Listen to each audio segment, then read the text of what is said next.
Durante el 33º Congreso Internacional del Consorcio de Ganaderos para Experimentación Agropecuaria, el vicepresidente de la entidad organizadora resaltó que el evento fue un espacio para intercambiar experiencias y que todos los que trabajan en ganadería sean capacitados. El tema central fue pasturas y forrajes. Con 700 participantes, más todo el staff y todo lo que es auspiciante, estamos con casi 900 personas aquí en la Conmebol disfrutando de este primer día, donde ya fue la primera charla del doctor Federico Barreto, donde habló mucho del suelo, de tanto que ya le habló al productor de que casi el 90% del suelo del Paraguay está degradado. Ya no queremos ya tirar cal ahora a nuestro campo. Estamos muy contentos con esta cantidad de gente que estamos teniendo. Vamos a capacitarnos, como dije en mi discurso, que creo que el capital humano es lo más importante. Capacitarnos constantemente es muy importante. Es por eso que traemos gente argentina, del Brasil, el señor Catani, Sebastián. Van a haber salidas de campos virtuales paraguayas con gente paraguaya. Va a haber salida de campo virtual argentino con gente de Formosa. Va a estar el ingeniero Pablo Catani. Creo que estos 2 días van a ser de puro aprendizaje y de, como le dije, mejorar cada día más para que este recurso humano, que es lo que necesitamos, esté capacitado para llegar a nivel productivo de la nación, para que Paraguay sea cada vez mejor en el nivel productivo. ¿Por qué la pastura y el forraje son tan importantes para lo que el productor en sí en cuanto a los animales? Es la base, es como dijo el doctor Barreto ahora en su primera charla, es la forma más barata de dar de comer.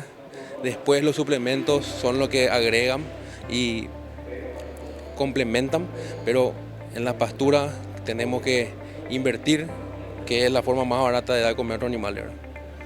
Lo que esperamos es que el Paraguay en sí, con esta tecnología que vamos a presentar acá, con todos estos disertantes extranjeros y paraguayos, vayan a sus campos y puedan hacer productivos esas tierras, cuidar las pasturas, mejorar los índices productivos, tanto de preñez, de merma, que también está necesitando el Paraguay, y que así podamos ser cada vez mejor en Paraguay, ¿verdad? En el tema productivo.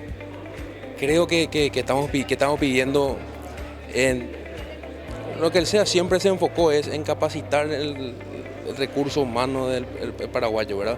En el campo, el Paraguay es 100% dependiente del campo, ingresa muchas divisas gracias a la agricultura y la ganadería, y nosotros como SEA estamos en constante formación a nuestra gente para darle eso al ganadero paraguayo, ¿verdad? Que pueda tener esos números, que pueda mejorar en sus índices, que pueda mejorar en su producción y que podamos seguir vendiendo y exportando carne de primera al Paraguay. El primero en exponer fue Federico Barreto, que citó las claves para entender cómo el suelo define la producción forrajera. Enfatizó que al quemar se pierden nutrientes. ¿Quiénes son los que iniciaron la agricultura en toda la región? Los descendientes europeos, ¿verdad? Que vinieron. Y ellos revuelven el suelo, ¿verdad? Y a nosotros se nos ocurrió también revolver el suelo, ¿verdad? Ahora, ¿de qué se trata eso? Todo el sistema agropecuario del país adoptó hace el sistema convencional de cultivo. Desde hace 100 años estamos revolviendo nuestro suelo en el sur de Paraguay. Y después hay el ganadero quemaba antes hasta ahora hay gente que quema para reformar su pastura. Yo no sé cómo reforma con fuego la pastura. ¿Cuál es el efecto del fuego en el suelo? Esto nomás, desde el punto de vista físico, químico y biológico. A mí me aterra ver cuando el suelo se está quemando. Y cuesta, mirad lo que se pasa. Y hay gente que hace como reforma de pastura, eso años. Fíjense lo que están quemando. Desde el stock de nutrientes, la parte biológica, ni qué decir. Entonces estamos haciendo el reconocimiento del suelo hoy. Estos son los suelos que estamos teniendo hoy en Paraguay, evidentemente, ¿verdad? Estamos comenzando. Ahora, yo lo que digo es por qué y para qué se revuelve y se sigue revolviendo el suelo de nuestro país.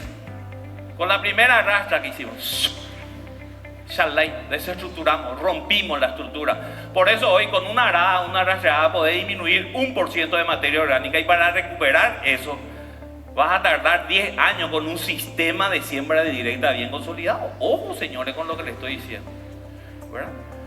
Entonces todo esto degradó el suelo, voy a ir pasando porque si no me van a... Ahora, ¿qué? La otra vez me dijo, doctor, pero ¿qué es lo que tanto es la materia orgánica? ¿Por qué es lo que te preocupas tanto con la materia orgánica? Y ahí les muestro por qué. ¿Qué es lo que hace la pérdida de la materia orgánica del suelo? Acá empezamos desde el aumento de la dispersión de la partícula, disminuye la agregación, aumenta la densidad, disminuye la porosidad. Análisis físico. ¿Quién hizo entre ustedes un análisis físico que depende de todo? La absorción de nutrientes depende de la física. ¿Por qué? Porque hay 4 factores físicos que interfieren en el crecimiento de los cultivos: agua, aire, temperatura y resistencia a la penetración del suelo. Nadie estudió eso. Y eso es lo que destruimos al arar y rastrear. Y hoy hay gente que reforma su pastura cada 2-3 años. Porque nuestros arados máximo tienen un área de influencia de 25 a 28 centímetros. Yo nunca he visto en Paraguay un arado de 42 pulgadas. Ustedes ya vieron. No hay, ¿verdad? Y después queremos saber por qué nuestro suelo, y esto es un suelo lindo ya, generalmente hay gente que está por 15 centímetros y después no aguantamos 15, 20 días de sequía, ¿verdad? Así se mueve el agua en el suelo. Estoy ahí pasando más rápido. Ahí está el pie arado. ¿Será que vamos a tener problemas? ¿Cómo empezamos?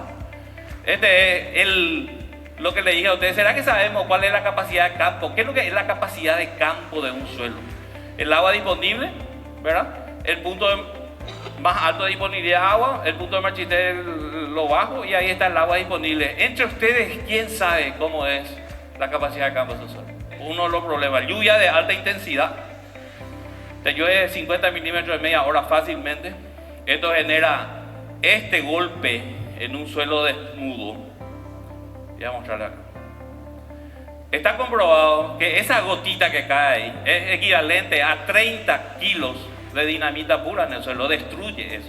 Y este es el subsolador que a mí me gusta, que es el del Arterro, y es carísimo. Me dice la otra productor: doctor, por eso lo es $100 por hectárea. El juguetito este cuesta de 4 dientes $25,000, de 8 dientes un $50,000-$60,000. Y tenés que tener un juguete más grande ahí para tirar, porque por cada diente necesitas entre 40 HP, ¿verdad? Es un juguete, es un juego caro, sin desestructurar. ¿Qué hizo el subsolador? Esto nomás mejoró. Entró hasta... mira. ¿Será que mejoró? En vez de tener los 10 centímetros morondonga para la tasa de infiltración, hoy tenemos 40 centímetros sin desestructurar el suelo. Antes le pusimos calcario, después le vamos a aplicar fósforo, le vamos a aplicar potasio. Así, señores, se hace la aplicación de correctivo y fertilizante con criterio. Pablo Avalle, de Argentina, ahondó en una realidad actual: la innovación y las tecnologías. Resaltó que la inteligencia artificial y las startups colaboran en el análisis de suelos y que el foco debe estar en generar riquezas optimizando recursos.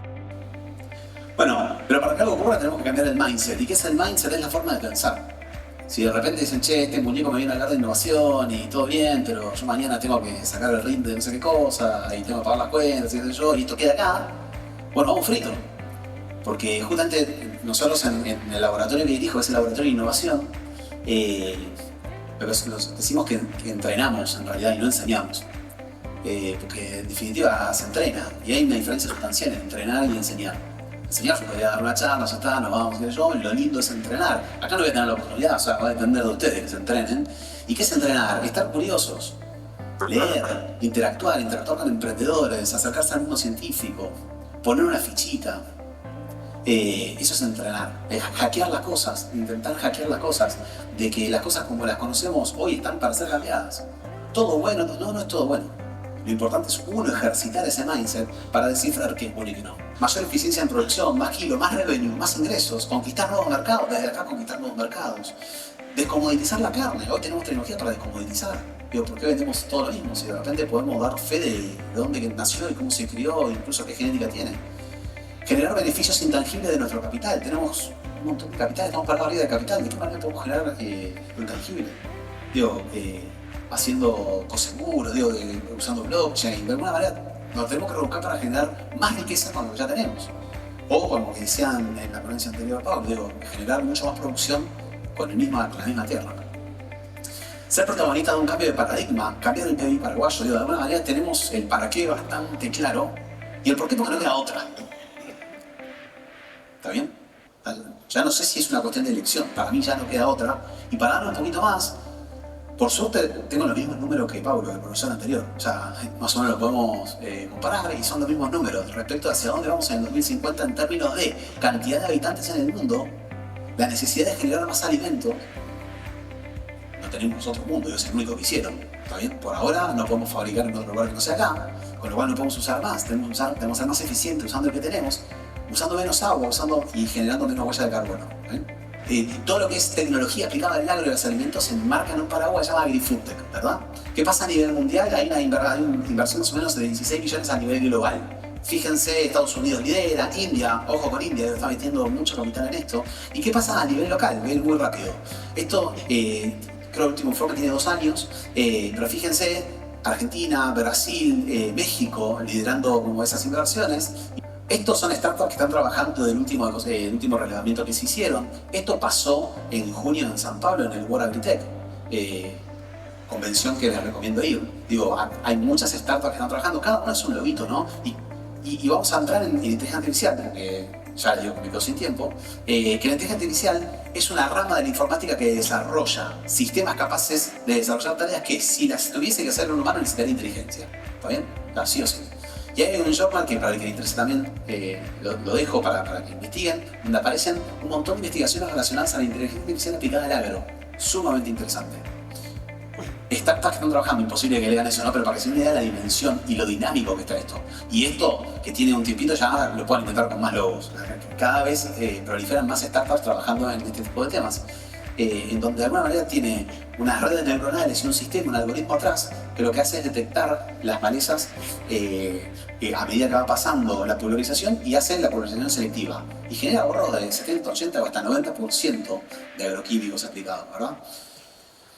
Otro encima, ¿está bien? Que tiene, entre otros controles, es mediante un teléfono que saca fotos o videos, el stand de plantas, de la germinación, cuántas plantas tengo, bueno, la calidad de las plantas. Digo, está usando inteligencia artificial justamente para poder hacernos como la vida un poco más fácil. Vamos hacia esto, hacia que todos podamos tener nuestro campo en paralelo, nuestro gemelo digital. ¿Para qué? Para poder prevenir, para poder simular, para poder hacerlo más inteligente, para comernos menos la curva, digo, simular qué pasa si se inunda, simular qué pasa si aplico tal o cual cosa. Hoy tenemos un montón de tecnología para tener nuestra versión digital de nuestro campo, digo, en simultáneo. Imagínense la cantidad de cosas que podríamos probar y podríamos iterar, ¿no? Podríamos estar corriendo en paralelo, qué cantidad de pruebas, de ensayos. No, sería fascinante. La amenaza, bueno, que el negocio pasó de ser un negocio físico a un negocio de información, a un negocio de datos. Y hay que estar preparado, pues si no algún otro lo va a hacer y se va a concentrar la economía, y justamente algo que no es tan bueno. Con lo cual, creo que es importante hacer el uso de la información. Y para mí, la no adopción, digo, entre tanto mareo, tanta tecnología, tantas cosas dando vuelta, para mí se paga el mayor costo de todos, que es el costo de no adoptar. ¿Bien? Que hay tecnologías, hay un montón, y hay un montón que están agregando valor, pero tenemos miedo, estamos mareados y no adoptamos, y ese es el mayor costo. ¿Bien? Y es esa brecha la que hay que achicar, porque tenemos un montón de ofertas, un montón de tecnologías, y este modelo que es el de Babson habla de que tenemos que tener políticas públicas, tenemos que tener acceso a mercados, tenemos que tener talento, tenemos que tener los campos obviamente, tenemos que tener capital humano, la infraestructura de soporte, y creo que todo eso se da. Hay una enorme posibilidad de un ecosistema. ¿Para qué? Bueno, Paraguay puede escribir y ser protagonista del futuro alimentario global. Me parece que es algo que se tiene que sentir eso. Y creo que están todas las condiciones dadas para que eso ocurra. Y la primera es la adaptabilidad. O sea, tenemos que ejercitar la adaptabilidad, poder adaptarnos. Creo que hoy en este entorno tan cambiante donde todo sucede y sucede de una manera muy veloz, la adaptabilidad es un factor clave de éxito. La economización, las cosas que no sirven, no van, y eso está muy relacionado al agregado valor. O sea, tenemos que entrenar nuestra capacidad de gestionar la innovación y la tecnología para ir hacia soluciones que realmente resuelvan un problema y que sean económicamente viables. La innovación, el dilema del innovador, o sea, me sigo enfocando en mi negocio, pero a su vez meto una ficha en innovación. Oportunidades, estar muy atentos a todas las oportunidades, porque la peor que hay es no ocuparse de eso, no verla. Y la unión, la colaboración, el espacio de co-crear espacios comunes para que se generen soluciones, para crear el ecosistema. Además, creo que la unión y la colaboración es clave en esta economía.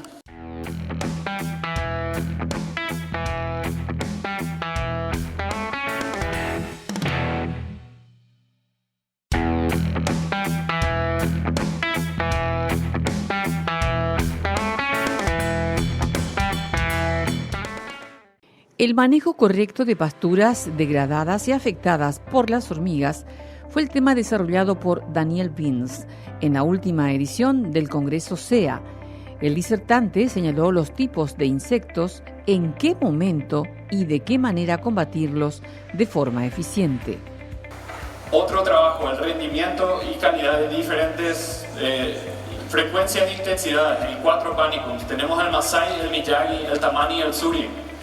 Y vemos que al Masai, en los 4 diferentes cortes que se hizo, a los 28 días se hizo a 15 y a 30 centímetros, y a los 56 días en 15 y 30 centímetros también.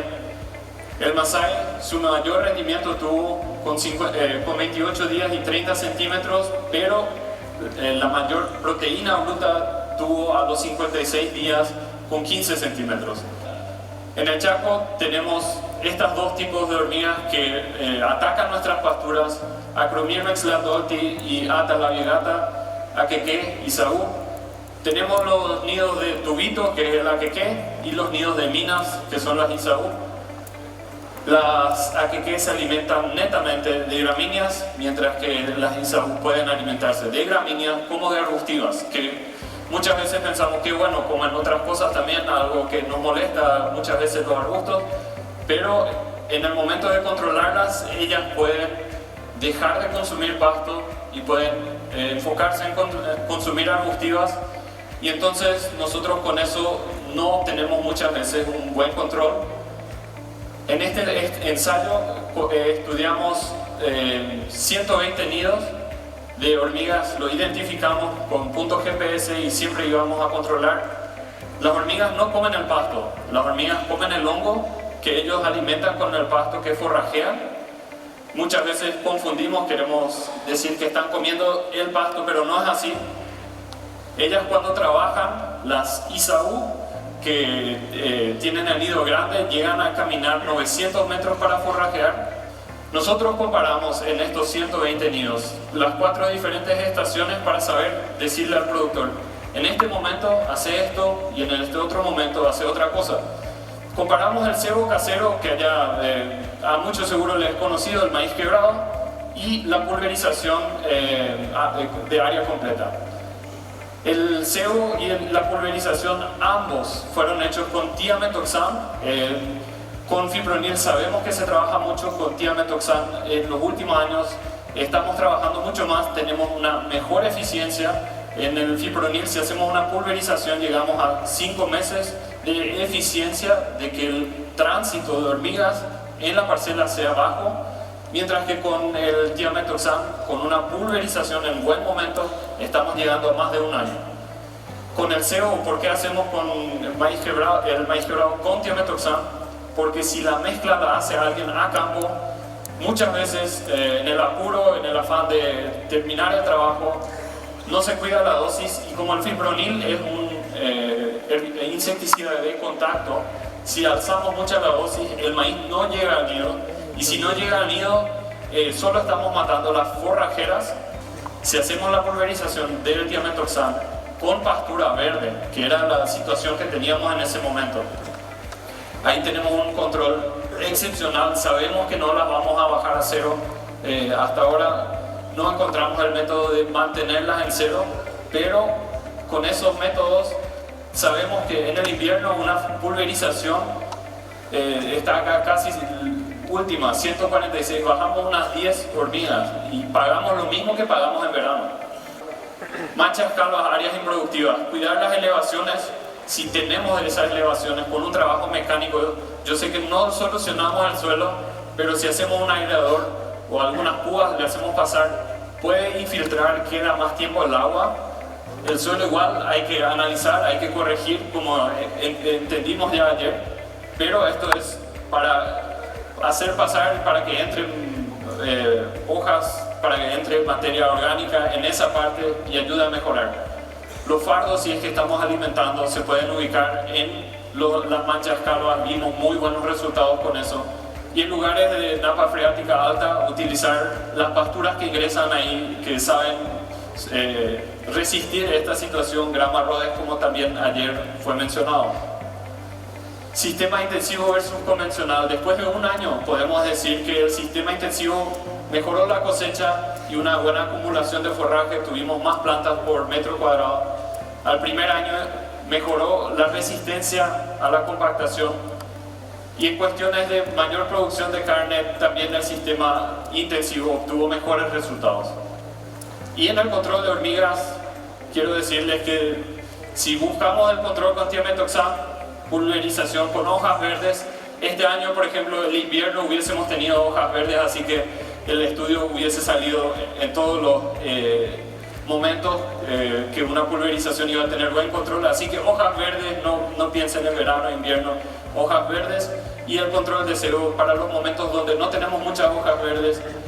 Y en general buscamos que el tratamiento no se luzca al momento de la aplicación, porque muchas veces es lo que agrada al patrón, al productor. Acabo de aplicar, sale la máquina y ya están las hormigas muertas. Sí, pero nosotros buscamos que esto sea un control de largo plazo. Cuando hacemos trabajos al menos bien bruscos, el aireador no es tan brusco con el suelo como una cuchilla, así que con el aireador perfecto se puede acompañar la aplicación al instante, pero con un trabajo más duro recomendaría una semana de espera. Ya sé que son 2 pasadas y eso no queremos escuchar, pero si nosotros destruimos la estructura del nido, lo primero que se enfoca la hormiga es en renovar los caminos. Entonces la primera semana es poco o nada lo que cortan o lo que van a traer del maíz, en cualquiera de los casos. Así que la primera semana es casi innecesaria, si es que pasamos un ripper roll o una cuchilla, de tirarle un método de control. Las situaciones y decisiones económicas sobre las pasturas deben evaluarse con criterios técnicos, señaló Juan Espínola, otro de los capacitadores. Puntualizó la importancia y un diagnóstico y planificar de manera estratégica. Porque es altamente repetitivo en muchas empresas.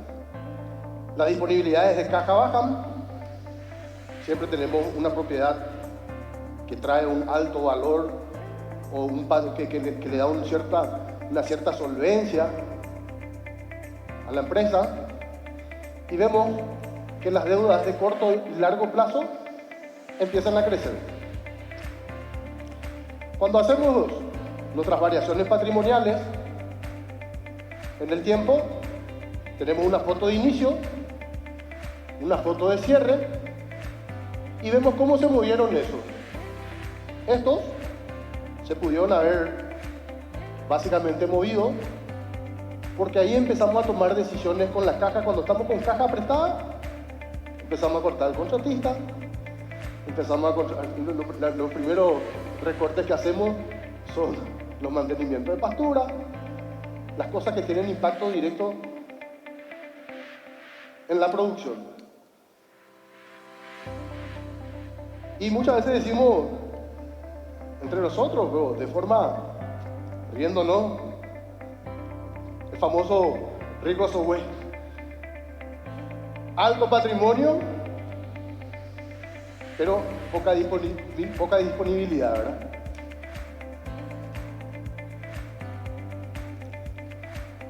Normalmente, esto es lo que pasa mucho conmigo. Siempre la llamada empieza con un problema técnico, pero llegado a un cierto horario de la gira, después de haber preguntado varias cosas, de haberme interiorizado cada vez más, ¿y por qué no limpiamos acá? ¿Y por qué no hiciste esto? ¿Y por qué no haces esto? ¿Y por qué no? Y no, porque acá, porque pasa esto, y empiezan a salir los verdaderos problemas de fondo. Deudas. Y yo siempre hago la consulta, bueno, si te endeudaste, seguramente tomaste una deuda en pos de un crecimiento o en pos de alguna situación en particular.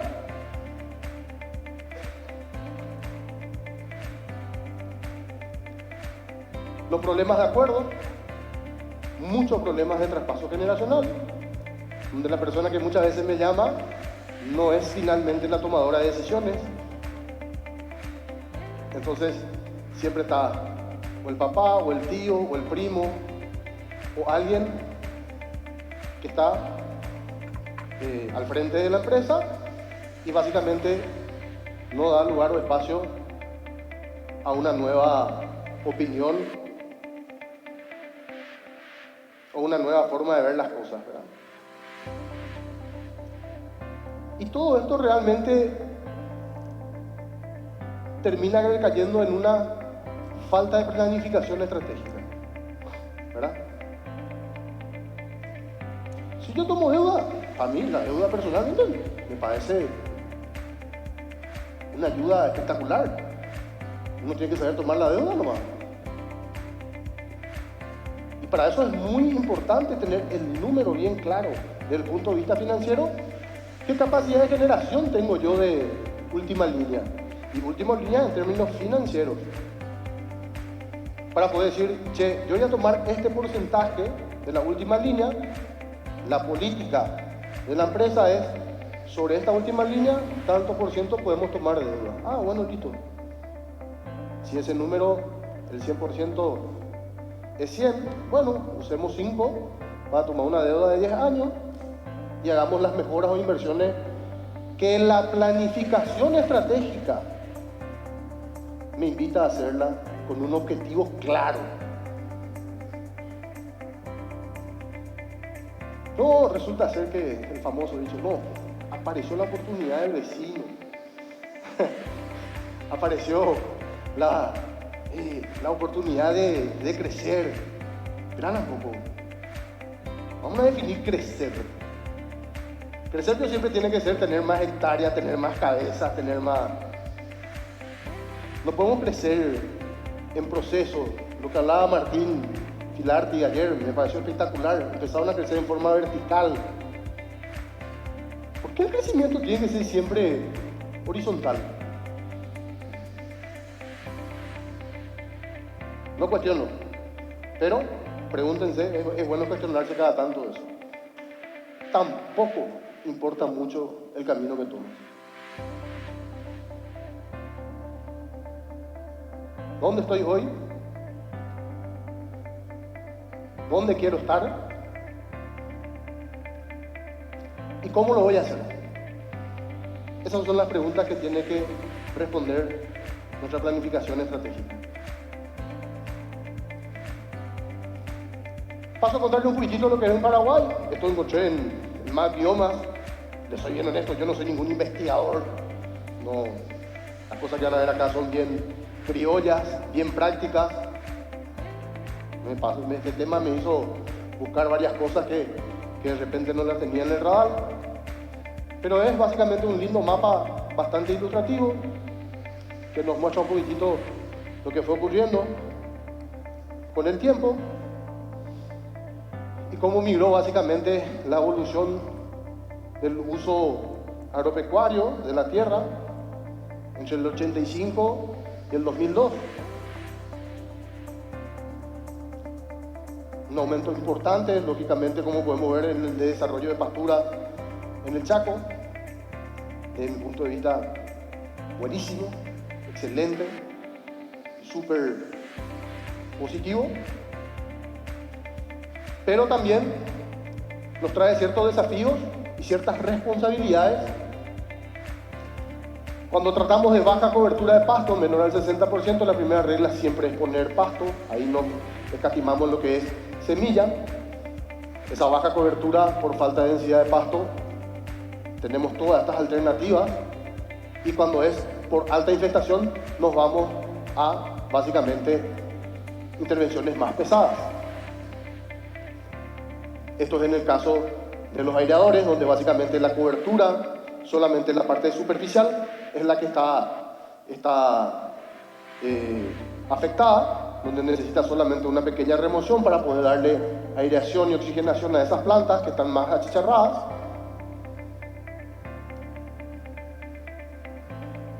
Y con efectiva cobertura de pastoreo. Acá entra la limpieza manual, los reefer rolos, los aireadores.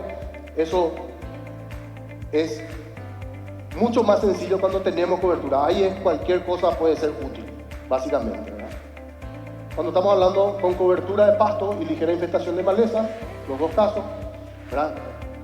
Con limpieza manual, en algunos casos ahí variamos un poco de repente lo que es Diametoxam o Fipronil, ¿verdad? Y distintos kilos, distintos valores de kilo, ya sea ternero, en lo primero, recría e invernada, qué nivel de kilos me está llevando por hectárea.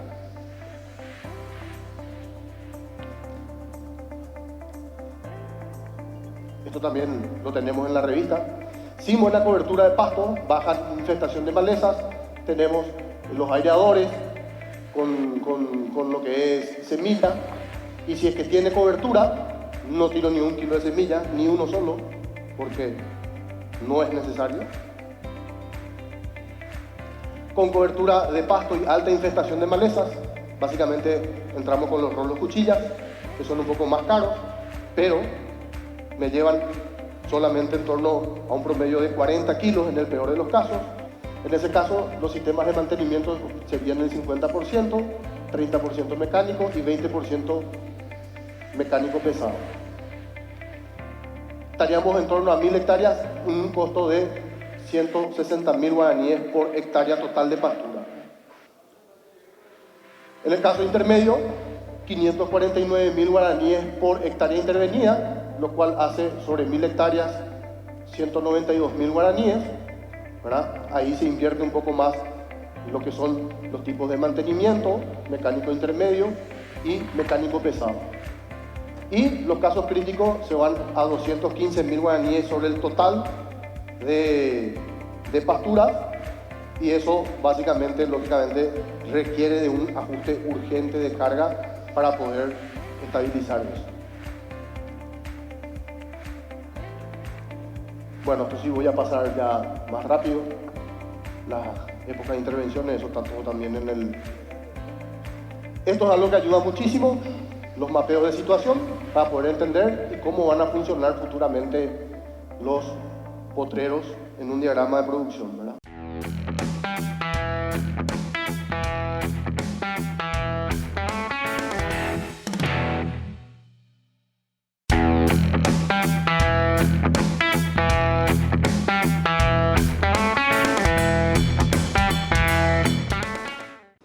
La sinergia entre la agricultura y la ganadería, motor de la economía paraguaya, tuvo un momento en que se destacó en el Congreso SEA 2025.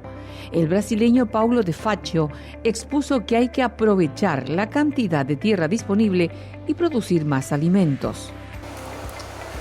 Tenemos que producir mucho más alimento en muy poco tiempo si vamos a trabajar de la misma forma que estamos trabajando hasta ahora.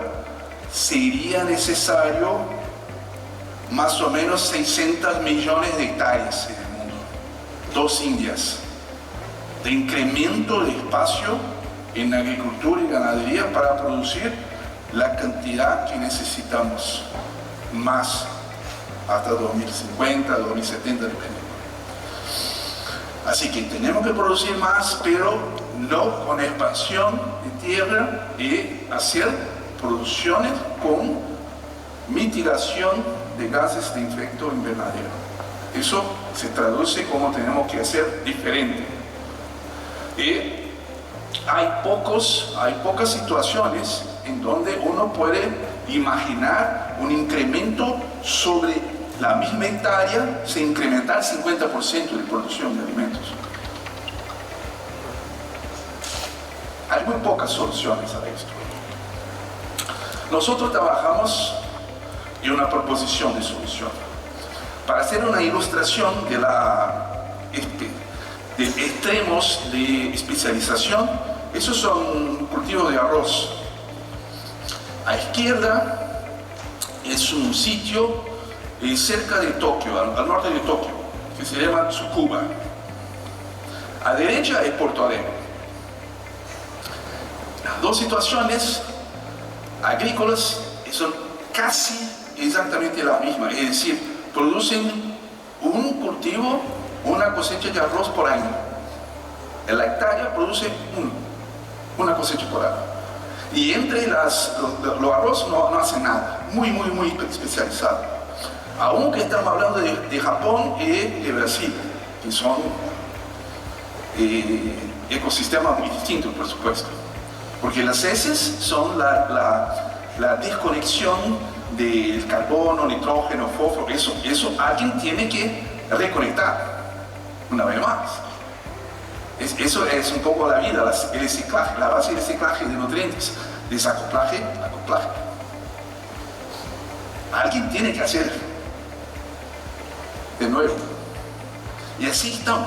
Cuando uno no logra hacerlo, esto se llama polución, que es el problema de fósforo en Asia, altísimo, que es el problema de nitrógeno en Europa.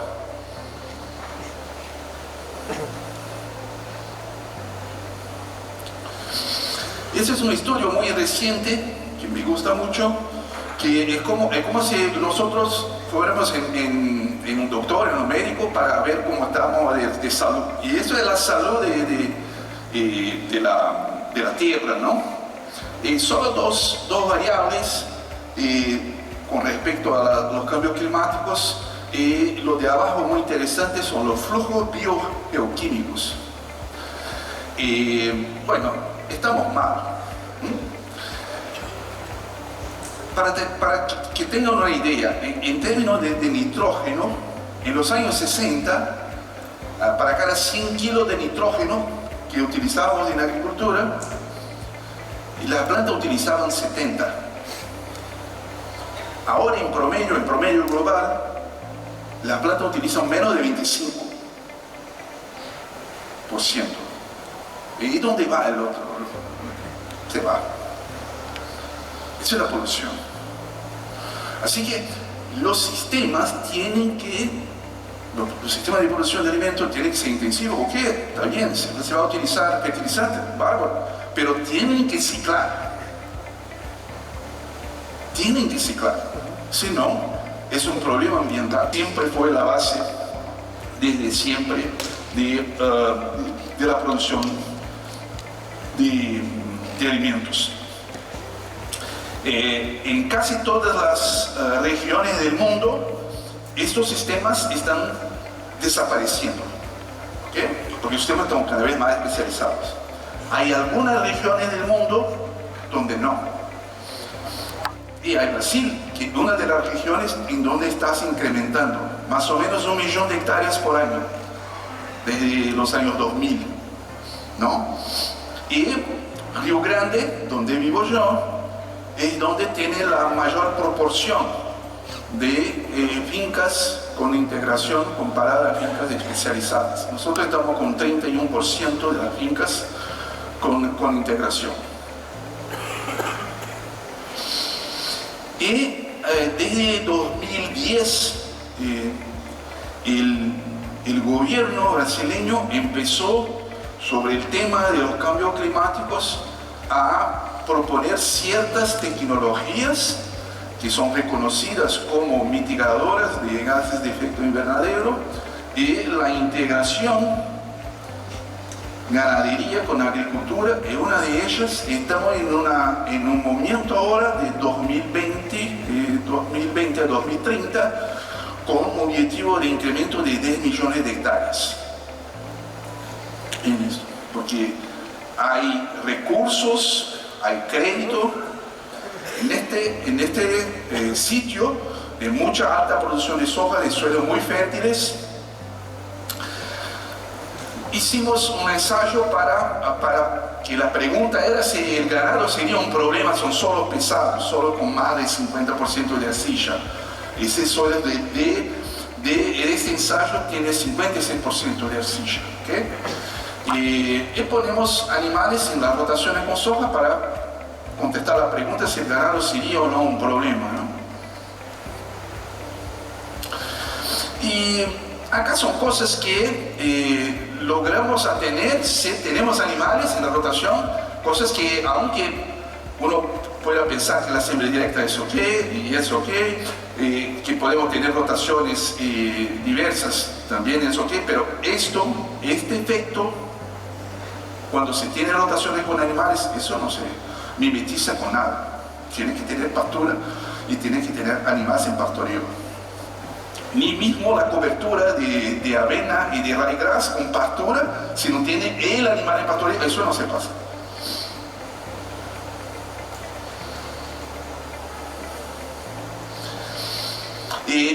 Con estudios con colegas de la ciencia del suelo muy interesantes, vimos cómo eran esos efectos en la descida vertical de partículas de calcáreo en estos sistemas. Con la pastura, en pastoreo, siempre utilizamos los conceptos de rotatino en los ensayos. La gran parte de los ensayos es en pastoreo continuo con lo de rotatino, para decir que hay el incremento de producción de raíces como yo presenté ayer. Más de que esto, que se incrementa toda la continuidad de poros, hay otros actores en el sistema que también ayudan en esta distribución vertical de partículas, y eso cambia toda la dinámica. Las combinaciones son casi infinitas de tiempos y tipos de integración. Yo tal vez contestaría de una otra forma. Cuanto más se tiene que recuperar el suelo de la parte agrícola, más años son necesarios de ganadería. Pero la mejor combinación es un tema muy, muy complejo. 1 o 3 años, eso hay muchas diferencias, y eso es realmente caso a caso. No hay una fórmula única. ¿Okay? Pero en el principio, si sigue todas las reglas, por así decir, de la fertilidad del suelo convencional, con toda corrección y todo más. Y una vez que tiene años de una combinación de siembra directa, rotaciones complejas, animales en pastoreo, a partir de ahí las cosas no funcionan más de una forma convencional. La brasileña Janaína Martuscello estuvo también entre los disertantes extranjeros. Habló de que el cambio de mentalidad es clave en la labor con las pasturas megatérmicas y que los diversos pastos se deben cuidar como cualquier otro cultivo. Porque no fim, o que nos importa é plantar, sim? Então, antes de começarmos, eu gostaria de trabalhar com vocês aqui 3 filosofias. Todas as vezes que me perguntam qual é a primeira coisa que se precisa mudar em uma fazenda, a primeira coisa que se precisa mudar é a mentalidade. Nós não podemos avançar para uma pecuária lucrativa se nós não tivermos uma mudança de mentalidade. Então existem 3 coisas que nós precisamos enxergar dentro da fazenda. Pasto é um cultivo e deve ser tratado como tal. É um cultivo como outro qualquer. Se nós dermos a atenção para o pasto que nós damos para as lavouras de soja e de milho, eu tenho absoluta certeza que nós teremos muito mais sucesso. A questão é que muitas das vezes nós não damos nosso investimento nem de tempo e nem financeiro para a pastagem. Segundo lugar, pasto é dinheiro. Diferente das outras culturas em que nós vendemos, entregamos a própria cultura como a soja, milho, aqui nós não vendemos o pasto. E isso não nos deixa enxergar a importância que o pasto tem dentro da fazenda. Como nós vendemos o produto transformado, é mais difícil que a gente consiga visualizar esse efeito. Mas a partir do momento que a gente enxerga que solo e pasto é uma das coisas mais importantes que nós temos dentro da fazenda, nós já estamos mudando a mentalidade. E por último, mas nem por isso menos importante, a produção de carne, a produção de leite no pasto é a forma mais barata, economicamente viável de você fazer o seu negócio de pecuária. Então essa é a mudança de mentalidade. Precisamos entender que pasto é cultivo, que pasto é dinheiro e que produzindo pasto é mais barato. Los expositores remarcaron que las pasturas y el forraje son esenciales para un crecimiento oportuno del ganado, sacando todo el provecho posible de otros cultivos.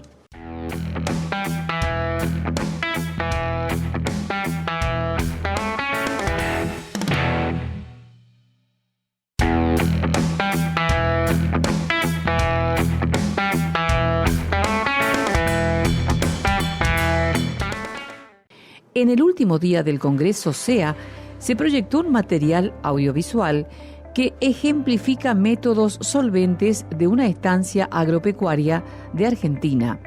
Su encargado especificó la metodología de preparación y resiembra de pasturas y cómo pudieron conectar la ganadería con la agricultura. Y otro punto que nos dio esta forma de pastoreo es el tema de los diferidos. Siempre todos los años planificábamos o decíamos, bueno, vamos a diferir 500 a 600 hectáreas o 40% del campo, y la verdad nos costaba llegar a esa superficie de diferido, y hoy por hoy los diferidos van quedando solos, digamos, sin planificar mucho los diferidos, y después vemos cuáles quedan o cuáles hacemos rollo o cuál podemos ir a picado. Pero el año pasado también nos permitió hacer silo de gato, cosa que no podíamos porque siempre andábamos justo o creíamos que andábamos justo con el pasto. Pero hoy por hoy estamos aumentando la carga, recriando todo lo que es macho y recría 1, 2 y 2, 3 prácticamente a pasto. Logramos hacer silo de gato, que con la proyección de este año triplicar la superficie de picado. Y un poco los resultados de estos 3 años de corrales, podemos decir que los 3 años fueron muy similares en cuanto a cantidad de cierre, los pesos de entrada y de salida, generalmente rondaron entre 150 y 160 de entrada y 250 y 260 de salida. Los kilos producidos fueron prácticamente 100 kilos en los 3 años, la duración entre 100 y 120 días, un consumo de materia seca del 2,5%, la ganancia diaria rondó entre los 800 y 900 gramos, la eficiencia de conversión ronda entre 5,5 y la mortandad está rondando el 0,5% de mortandad. El costo del kilo producido en los corrales también es bastante parejo en los tres años que tuvimos, que rondó entre $1 y $1.10 y $1.30. La composición de la dieta y este último año fueron cascarilla de soja, 21% de la ración, burlanda seca un 6% y un núcleo que se le agregaba un 3%. Siempre lo que recría son dietas altas, muy altas en fibra. La proteína del total de la ración es del 14%, con una energía del 2,6 y un porcentaje de materia seca del 52%. Acá estamos con un silo de Gatton Panic, cual se ensiló en noviembre del año pasado. Fue nuestra primera experiencia en picado de pastura, y recién hace unos 15 días que lo estamos dando en la ración. Estábamos entregando silo de maíz, se nos terminó y empezamos con el silo de gato. En cuanto al picado, la verdad que es un picado de buena calidad, y después es un silo que se ve que fermentó bien, se conservó bien, está en muy buenas condiciones. Acá estamos en un potrero que tiene 140 hectáreas.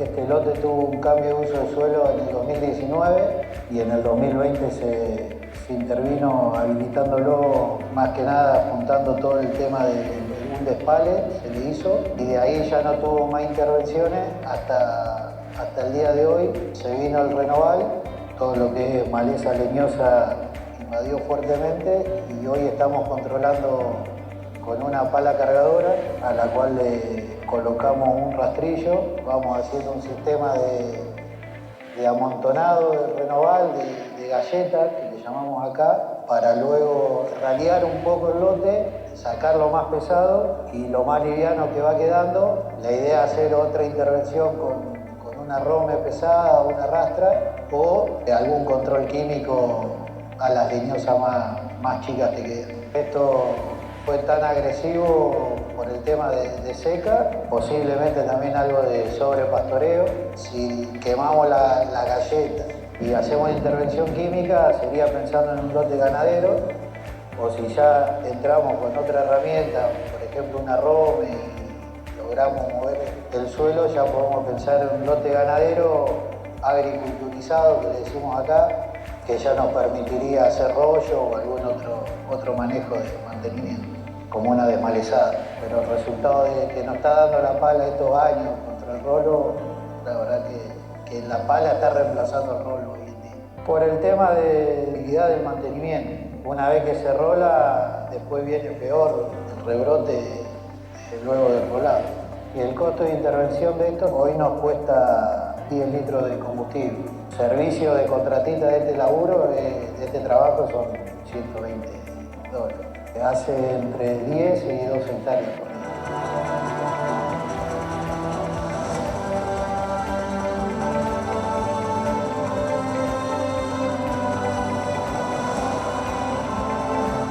Acá estamos en un lote de pastura, de Gatton Panic consociado con algo de grama.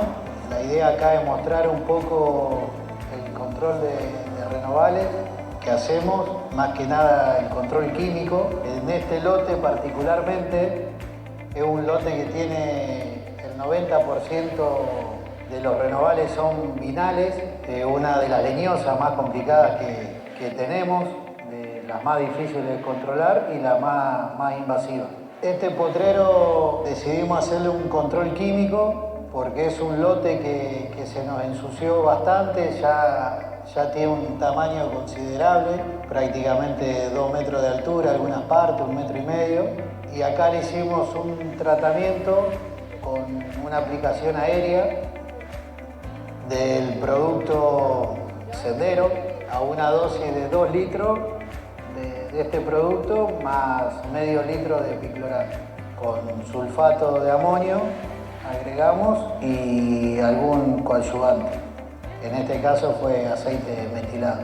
El control se lo ve aparentemente bastante bueno. Siempre quedan sectores o plantas que no la termina de tocar del todo el producto. Si bien tenemos un efecto paraguas que se le llama acá, y es muy evidente donde el producto no llega bien a toda la planta a tomar contacto, esas ramas o esos gajos quedan sin morir. Aparecen algunos rebrotes, pero bueno, el producto sigue actuando y con el tiempo terminan muriendo. Pero el control acá particularmente debe ser de un 80-85% de efectividad.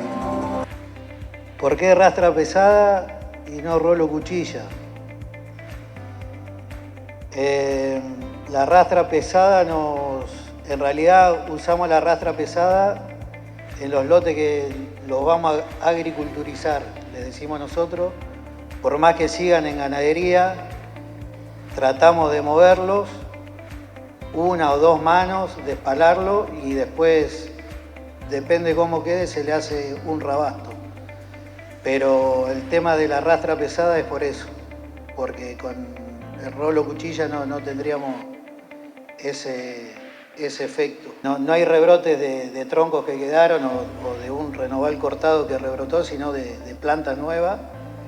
Y al haber ese tipo de rebrote de plantas nuevas, es mucho más fácil de hacerle un control químico que si es un rebrote de un rolo o de algún otro proceso mecánico. Con una baja dosis o productos un poco más económicos que hay en el mercado, que no sean los que controlan los renovales, se controla bastante. ¿Los trabajos de reforma de pasturas incluyen resiembras estratégicas? En un 80% no. Se mueven los suelos, se habilitan, ya se recupera la pastura, pero prácticamente no resembramos los que tienen Gatton. Los que son Gatton con grama, que por ahí son partes más bajas o tierras que se ve que hubo más pérdida de de planta, de pastura, ahí sí resembramos. ¿Y qué proporción de semilla usan ahí? No, ahí tiramos 5 o 6 kilos de semilla. La reforma de pasturas prácticamente coincide con el invierno, otoño-invierno, este año por ejemplo, por más que nada invierno, y ahora estamos en eso, por el tema de la lluvia, lo que nos limita un poco, nos delimita el periodo, son las lluvias y el clima. Hubo los últimos 4 años de seca, prácticamente que estábamos todo el año reformando. Tampoco es que, porque tenemos varios frentes abiertos, cuando uno está en un desarrollo, hoy por hoy estamos desarrollando, estamos manteniendo y estamos produciendo. Entonces llega un momento que se abren ventanas en todas las actividades. Entonces por ahí dejamos y encima donde estamos produciendo, seguimos creciendo ahí también. Entonces, por ejemplo, estamos recuperando una pastura y tenemos que salir a habilitar un lote agrícola. Entonces terminamos eso y nos vamos a habilitar un lote agrícola y terminamos, no tenemos una fecha puntual de inicio y final de habilitación. Y con la incorporación de la pala cargadora con el rastrillo, esa herramienta también nos permitió avanzar muchísimo en la limpieza del campo. La verdad nos cambió un montón, y esa herramienta también permite que las ventanas de mantenimiento sean más grandes, porque por más que llueva un poco y eso, igual se puede seguir trabajando, no se saca tanto la pastura, no se estropea. La verdad que una herramienta que nos cambió mucho, y un poco volviendo a la primera pregunta, ¿por qué no rolo? Es porque hoy la pala está reemplazando el rolo también. El Congreso Internacional del CEA cumplió su objetivo de reforzar los conocimientos de los ganaderos ante las nuevas tecnologías y prácticas eficientes en pasturas y forrajes. Se expusieron técnicas y análisis para el mejoramiento económico y rendimiento agropecuario.